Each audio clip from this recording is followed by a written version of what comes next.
वेळ झालेला आहे आणि सर्वजण जायची घडी करत आहे. तरी पण आजच्या या सत्कार सोहळ्याला म्हणजे मी सकाळपासूनच गुंडेजींना बघत होतो. प्रचंड असा उत्साह त्यांच्या चेहऱ्यावर जाणवत होता आणि त्यांना सांगितलं सुद्धा की आज या ठिकाणी कामाचा आपला शेवटचा दिवस आहे आणि आपल्या चेहऱ्यावरचा उत्साह असा आहे की आज तुम्ही पहिल्या दिवशी कामाला येता. म्हणजे आपण घरी जाणार आहोत याचं कुठलंही त्यांच्या चेहऱ्यावर किंवा त्यांच्या एकंदरीत वागण्यामधून दिसत नव्हतं. प्रचंड उत्साह सकाळपासून त्याचा जाणवत होता. आज त्यांनी या ठिकाणी आपल्या सगळ्यांना अतिशय चांगलं जेवणही दिलं आणि आपण सगळ्यांनी आज जे या ठिकाणी बघितलं असेल हे सगळी हालस्वरूपी सुद्धा या ठिकाणी त्यांना ते काढत असताना ठेवायला सांगितले की आपल्या सगळ्यांचं जे काही प्रेम होतं या माध्यमातून ते व्यक्त झाले. तरी आजच्या या कार्यक्रमाचे सत्कार होते खरं म्हणजे त्यांचे मित्रच आहेत, माझे सहकारी आहेत, माझे कर्मचारी हा शब्द मला आवडणार नाही. ज्या तऱ्हेनं गेले 20-22 वर्ष मी त्यांच्या सोबत आहे. या ठिकाणी ते मेकॅनिक असतील किंवा जेई म्हणून काम केलेलं आहे. मी या ठिकाणी 20-22 वर्षापासून वेगवेगळ्या पदावर काम केलेलं आहे. त्या सगळ्याच प्रवासामध्ये आणि मुंडे साहेबांचं जे व्यक्तिमत्व होतं,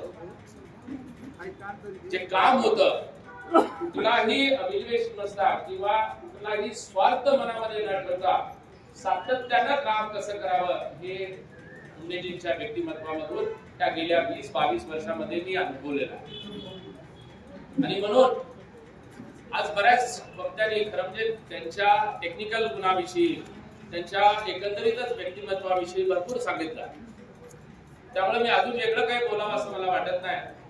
पण आजच्या या कार्यक्रमाला आता मला असं वाटतंय की मुंडे साहेब 2018 मध्ये रिटायर झाले, 5-7 वर्षापूर्वी. आजही मुंडे साहेबांच्या, मला वाटतं मुंडे साहेब पुण्याच्याच रिटायरमेंटला आले नाही, मुंडे साहेब आज ते मुंडे साहेबांच्या रिटायरमेंटच्या या कार्यक्रमाला आले.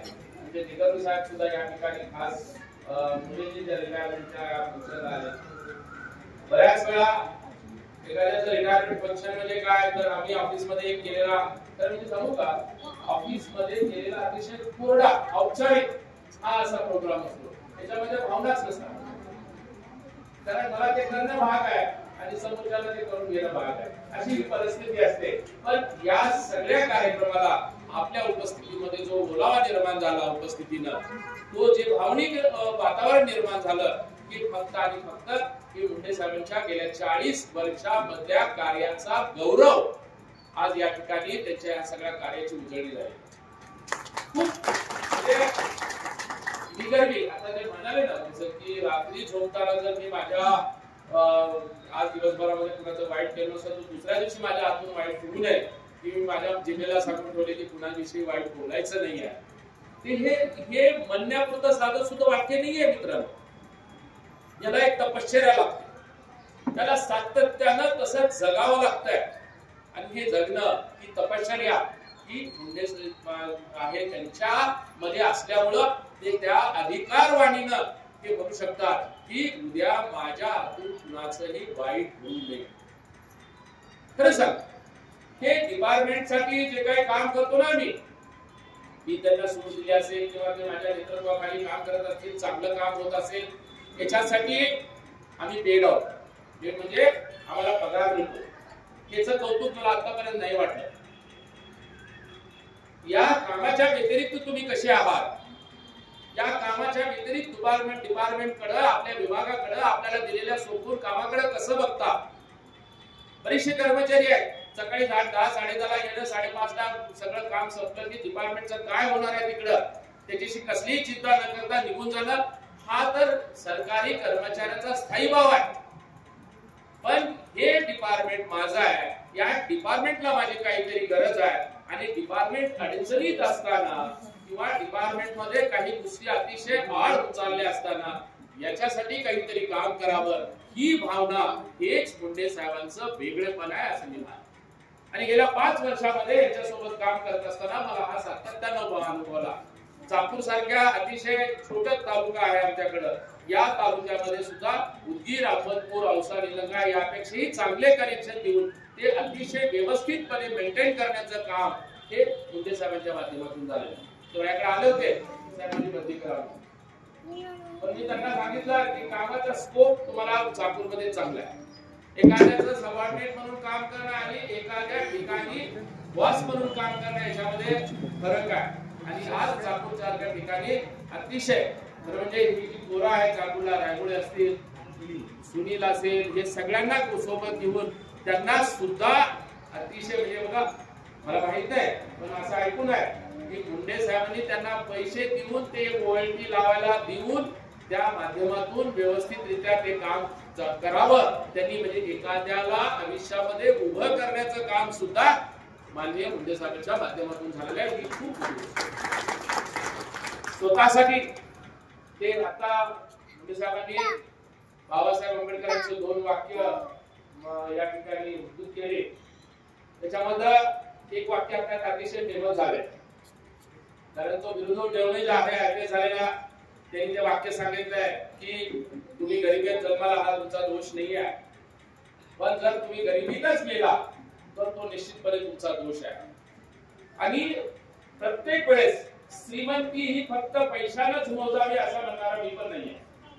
आज जे काही या ठिकाणी मुंडे साहेबांना या आरेतुऱ्याच्या माध्यमातून, शालीच्या माध्यमातून, आपल्या भावनेच्या माध्यमातून जे काही प्रेम दिलं, ही श्रीमंती तर बऱ्याच जणाला मिळतच नाही.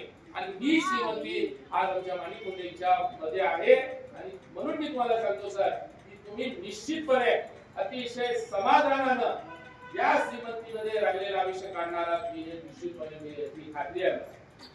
आणि निश्चितपणे ईश्वराकडे, भगवान बुद्धाकडे मी प्रार्थना करेन की तुमचं आरोग्य आणि राहिलेला हा जो काही आध्यात्मिक, भावनिक आणि लोकांसाठी काम करणारा जो काही तुमचा प्रवास राहणार आहे येणाऱ्या काळामध्ये, तो अतिशय आरोग्यदायी राहावं आणि तुम्हाला उत्तम असं आरोग्य मिळावं, जेणेकरून तुमच्या हातून हे जे काही तुम्ही काम पारमार्थिक म्हणा किंवा काय भाव म्हणजे भक्तिभावाचं काम करण्याचं येणाऱ्या काळामध्ये करणार आहे, त्याच्यासाठी सुद्धा आपली आरोग्य अतिशय चांगलं राहावं लागतंय. आणि मला खात्री आहे की हे आरोग्य तुम्हाला निश्चितपणे लाभणार आहे. कारण लोकांचं प्रेम हे सहजासहजी मिळत नाही या कुणालाही, जे आज आपल्याला आपल्या या सगळ्या माध्यमातून आज व्यक्त झालंय.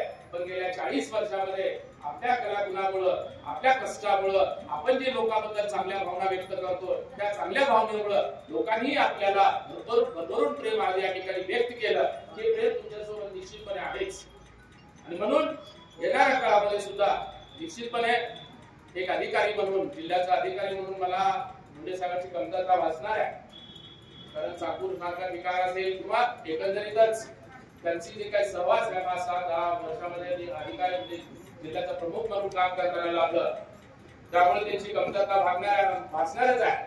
पण एक लक्षात घ्यायचं आहे की ज्या दिवशी आपण डिपार्टमेंट मध्ये येतो त्या दिवशी आपलं सर्व्हिस बुक तयार होतं, त्याच दिवशी रिटायरमेंटची तारीख सुद्धा लिहिलेली असते त्याच्यामध्ये. त्यामुळं 60 वर्ष निधीला झालेले आहेत आणि त्या 60 वर्षानंतर आपण रिटायर होत आहे. त्यामुळं निश्चितपणे ही कमतरता आपल्या म्हणजे निश्चितपणे आपण लातूरमध्येच राहणार किंवा दौंडवाडी हे काही लाभ नाही आमच्यासाठी. येणाऱ्या काळामध्ये सुद्धा आपण आपली जी पोरं आहेत, रायगुडे असतील, सुनील असेल, या सगळ्यांना आपण मार्गदर्शन करीत राहावंच. त्याचबरोबर आम्हाला सुद्धा, कारण या ठिकाणी बऱ्याच वेळा त्यांच्या शिक्षणाचा उल्लेख झाला, 4थी पास. मित्रांनो, हे अकॅडमिक शिक्षण आहे, हे शालेय शिक्षण आहे. पण जे जीवनामध्ये ठेचा खाचा खाऊन झालेलं जे शिक्षण असतं आणि जे शिक्षण मुंडे साहेबांना त्यांच्या पूर्ण 40 वर्षाच्या आयुष्यामध्ये मिळालेलं आहे, ते खरं म्हणजे एखाद्या PhD धारकासारखं ते शिक्षण आहे. त्यामुळे या 4थी पासला काही महत्व नाही आहे मुंडे साहेब.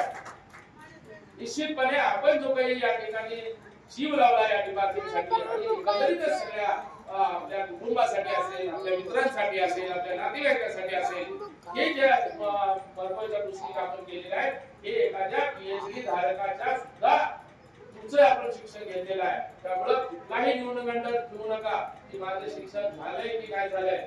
या शालेय शिक्षणाला त्या फक्त नोकरी लागताना महत्व असतं. आज तुम्ही अनुभवताय. गणपतीने खूप चांगलं सांगितलं की फक्त शैक्षणिक अर्हता म्हणून जेई न होता आपण गेल्या 20-35 वर्षामध्ये जे कार्य केलं होतं, जी शैक्षणिक म्हणजे प्रॅक्टिकल अर्हता प्रात्यक्षिक जे काम केलं होतं त्या माध्यमातून आपण जेई झाला. त्यामुळे कधी रूल बनवताना नियम बनवताना आमच्या मुंडे साहेबांचा निश्चितपणे त्या ठिकाणी उल्लेख व्हावा अशी अपेक्षा गणपतींनी व्यक्त केली. निश्चितपणे मी त्यांना सुद्धा म्हणजे आव्हान देतो की अशा तऱ्हेचं एक उदाहरण देश लेवलवर माननीय मुंडेजीच्या माध्यमातून सेटअप करण्याचं काम झालेलं आहे. तरी मित्रांनो बराच वेळ झालेला आहे, आपल्या सगळ्यांना जायचंय. त्यामुळं मी आमच्या माननीय मुंडेजींना त्यांच्या भावी आयुष्यासाठी सुख समाधानाचं जावं, त्यांचं कुटुंब निश्चित चांगलं आहे. ते अतिशय म्हणजे वारकरी संप्रदायातून कुटुंब आलेलं आहे. त्यामुळं ते निश्चित चांगलंही त्यांचं सगळे कुटुंबी मुलं असतील हे सगळे जण अतिशय चांगलेलं आहे. तरी अजून त्यांची चांगली विकास भरभराटी व्हावं अशी अपेक्षा व्यक्त करतो आणि थांबतो. खूप खूप धन्यवाद.